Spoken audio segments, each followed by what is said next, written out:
Bonjour, aujourd'hui nous allons faire une petite leçon de vocabulaire et nous allons nous intéresser plus précisément à la manière dont se forment les mots en français. Commençons par un exemple.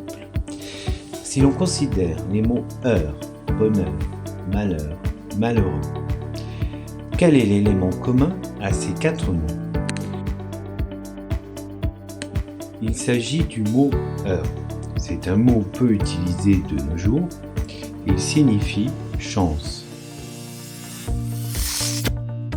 Tous les mots français ne proviennent pas tous directement d'un mot latin. Il existe divers procédés pour créer des mots nouveaux.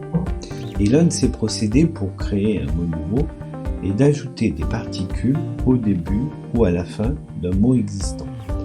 Ce phénomène s'appelle la dérivation. La dérivation ne concerne pas les mots simples, c'est-à-dire les mots qui ne peuvent pas être décomposés. La dérivation ne concerne que les mots construits, c'est-à-dire les mots qui peuvent être décomposés en plusieurs unités. On appelle un mot construit un mot dérivé. Un mot dérivé est formé à partir d'un radical auquel on ajoute un ou des éléments qui, en général, ne peuvent pas être utilisés seuls. Ces éléments qui ne peuvent pas être utilisés seuls s'appellent des préfixes ou des suffixes. On appelle le radical la base du mot qui ne change pas ou très peu. Les mots simples ne sont constitués que du seul radical. Prenons par exemple le mot heure. Heure n'est constitué que du seul radical heure.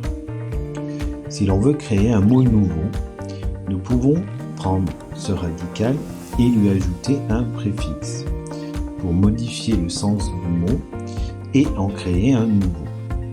Prenons l'exemple du mot bonheur.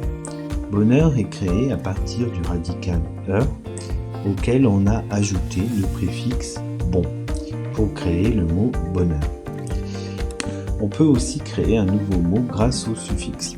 Le suffixe se place derrière le radical et il modifie donc le sens du mot, mais il modifie surtout sa classe grammaticale. Prenons l'exemple de malheur. Malheur est un nom. Si je veux créer un adjectif, je vais ajouter le suffixe EUX à malheur pour créer malheureux.